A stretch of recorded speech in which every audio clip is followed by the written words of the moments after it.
तर आज आपण इकडे जे नवीन लावलेलं आहे त्याचं पहिलंच कमळ उमललं बघा, किती सुंदर आहे बघा. आता दोन्ही साईडला झाली घराच्या आपल्या, इकडे एक इकडे एक.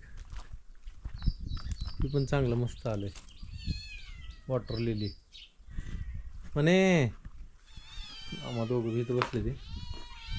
ती मला वाटते खाली गेली काय की, आता झाले गावात ना.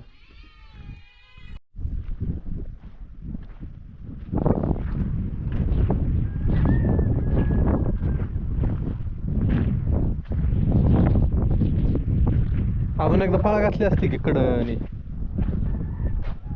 काय काय बार काय तिथं बसली खुरपायला. ती सोडले मध्ये ती जरा कडने पाळ घालायचं म्हणजे. ही वय तेच म्हणलं मी, एकदा पाळ घातली का नाही अजून. अजून एकदा पाळ घालवस तर मी अशीच बसल्यावर ती गवत किती मोठं. तुला सगळं तर खुरपाय जमाय ना. तूर जरा वाढ व्हायला लागली आता पटपट. होय चांगली वाढायला लागली आता पावसाने. बरे म्हणजे हाय जरा काहीतरी होईल आबदल्यासारखं.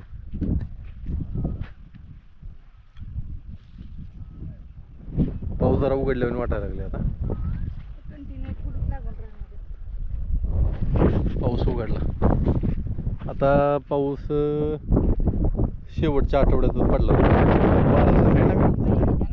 ह्या महिन्याच्या आता जुलै महिन्याच्या, जुलैच म्हणतो, ऑगस्ट महिन्याच्या शेवटच. संपला की आता. तूर गुडघ्याच्या वर आले आता. तशी त्या मानाने बारीकच आहे. पाऊसच नव्हता सुरुवातीला यायला. पाऊस नसला काय बोलायचं आता, त्या बिचारीची काय चूक आहे.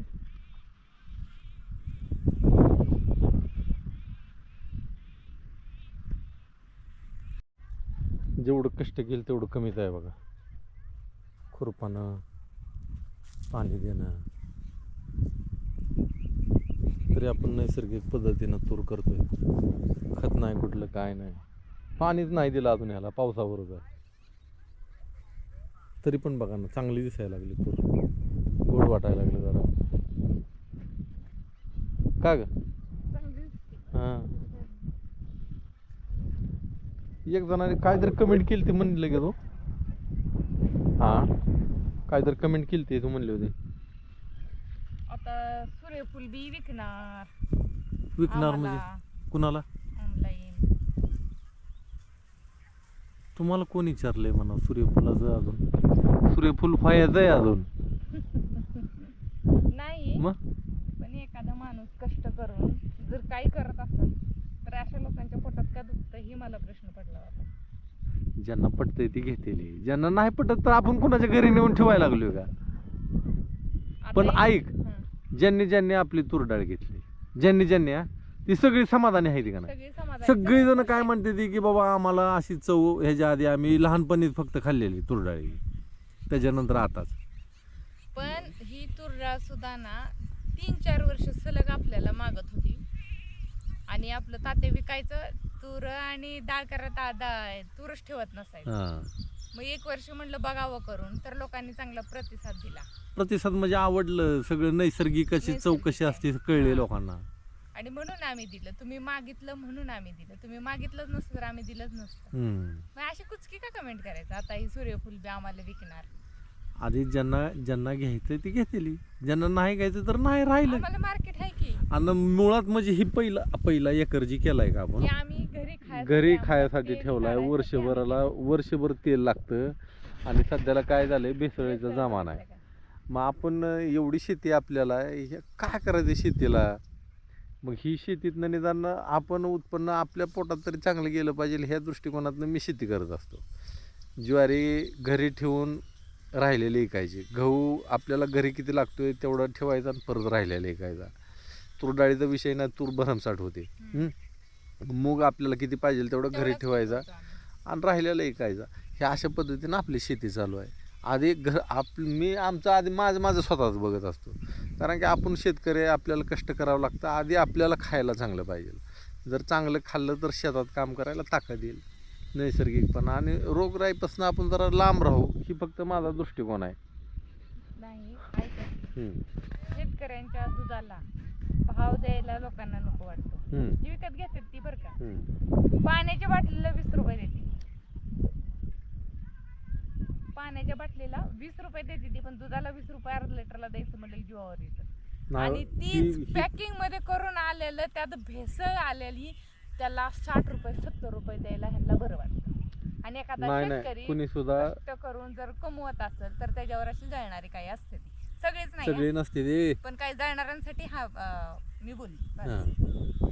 बरीच माणसं चांगली आहे ती आपल्यासाठी. नाही जळणाऱ्यांसाठी म्हणते. क्वचित एखादा असतं बघा खंडीच्या वर्णात मुक्त आणि सगळं वरण घाण करतं. म्हणजे बोलायचा उद्देश म्हणजे सगळी माणसं चांगली आहे ती, पण एखादंच बेनं असं निघतं आणि त्याच्यामुळे सगळ्यांना उद्देशून बोलायचं येतं.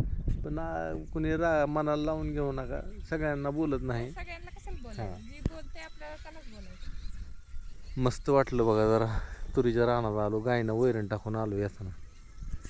दिवस खाली गेला. आणि आता आपला नियम असा चालू केलाय आम्ही की दिवस मावळायच्या आधी जेवण करायचं. हा, बघू आता जरा- किती दिवस सक्सेस होत आहे. ते कामात ना का नाही, ह्या टायमाला लय काम करू वाटतं आणि घरी तर जाऊच वाटत नाही. काम ह्या टायमाला लय उरकतं. आता सक्सेस किती दिवस होत आहे बघ. दिवस मावळाच्या आधी जेवण नाही. बरं, जेवढं नियम पाळताल तेवढं चांगलं आहे. ह्या नियमाने आम्ही जे फॉलो करतोय का, त्याने बऱ्याच जणांचा आजार बरं झाले. ते ज्यांना ज्यांना मी सांगितले त्यांना बी चांगला फायदा झालेला आहे. पण ही एवढं नियम पाळणं, अटी पाळणं एवढं सोपं नाही, सगळ्यांना जमत नाही. आणि सगळ्यांना कुणी म्हणजे ज्याला जमतं त्यांनी करा, ज्याला नाही जमत त्यांनी विषय सोडून द्या. ही गाणं लय मोठं आहे. तर ही दुर्वा वनस्पती हराळी. ही हराळी जी आहे ना, तुम्हाला खरं खरं सांगतो, ज्यांना रक्ताची कमतरता आहे का, ही एक हिरवं रक्त आहे. हिरवं रक्त हराळी म्हणजे दुर्वा. तर ही हराळीचा रस जर प्यायला लागलं, एखाद्याला रक्ताची कमतरता जर असेल, हराळीचा रस जर प्यायला लागलं ना, तर त्याचं रक्त इतकं झपाट्याने वाढतं की त्याला खरंच चांगला फायदा होतो. हिरवं रक्त. हां.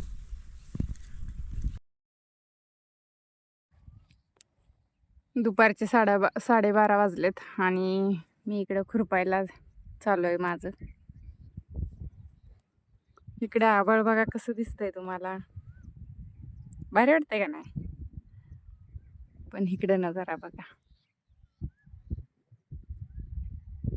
आपल्या घरापाशी शिरवळ पडले, आभाळ आलंय मस्तपैकी असं, आणि आपल्या इथं ऊन आहे.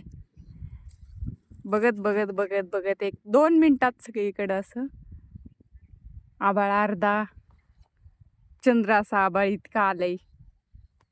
तिकडं कुठंतरी पाऊस चालू आहे करमाळ्या साईडला. आणि इकडे बघा कसं ऊन पडलंय. गावाकडे ही थोडासा निसर्ग बघायला ना लय भारी वाटतं. एकीकडं पाऊस, आभाळ, एकीकडे पांढरशुभ्र ढग, वाऱ्यावर डोलणारी झाडं आणि शेतकऱ्यांची शेतात कामं. चला, एवढी वळ आणली आपण गायींपासून इथपर्यंत, आणि मी इथंच खुटाण केले, म्हणजे इथं स्टॉप केले. थोडंसं राहिले अजून खुरपायचं. ताण पण लागले. आता थोडंसं खुरपू आणि जाऊ पाणी प्यायला घरी. आणि शेतात काम करायचं म्हणलं किंवा काय असे प्राणी असतात. कसं आहे,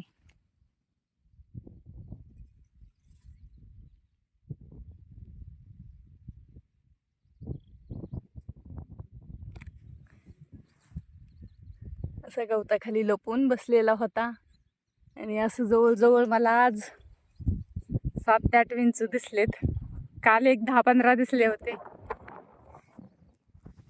जपून काम करावं लागतं शेतात. साप, विंचू, गोमी, पिसुळं, अनेक प्रकारचे किड असतात. आता चला, त्याला तिथं शांत जगू द्या, आपण जाऊ आता पाणी पिऊन मस्तपैकी घरनं येऊ. आता शिरवाळ सगळीकडेच पडले बघा, ऊन गेलं, भारी वाटायला लागलं. आता सगळीकडेच आभाळ आले, ताणले लागले. आता पाणी पिऊन येऊ, टाइम बराच झालाय. वाडीला गेले ते अजून आलंच नाही, तर घरी थांबलेत काय माहिती. गाई आपली वाट बघतात पाणी पिऊ येऊन. परत त्यांना पाणी पाजून त्यांना सुद्धा चरायला चांगल्या जागेवर बांधावं लागेल. आता चिंगी कशी वाट बघायला गेली आपली.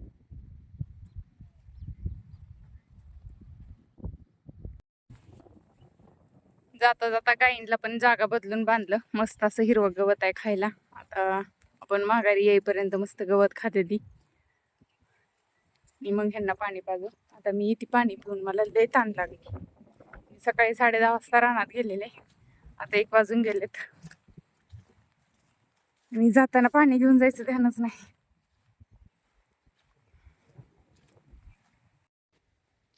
घरी पोचताच पाऊस चालू झाला.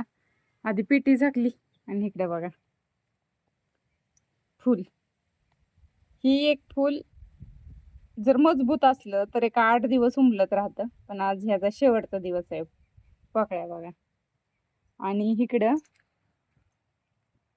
ह्याचा आज 3रा-4था दिवस आहे. ही कसा आहे बघा.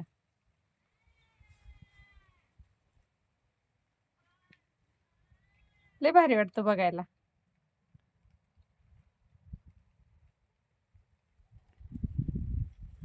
बारीक असा पाऊस चालू झालाय. इकडं मनी. काय झालं? हा, काय झालं?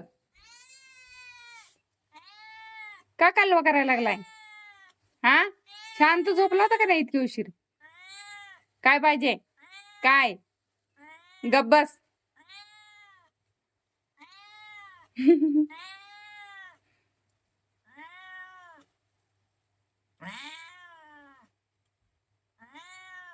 मी काय बोलणारच नाही तुला. म्हणे काय म्हणती तू? आणि हे बघा चिमण्याने कसं केलंय.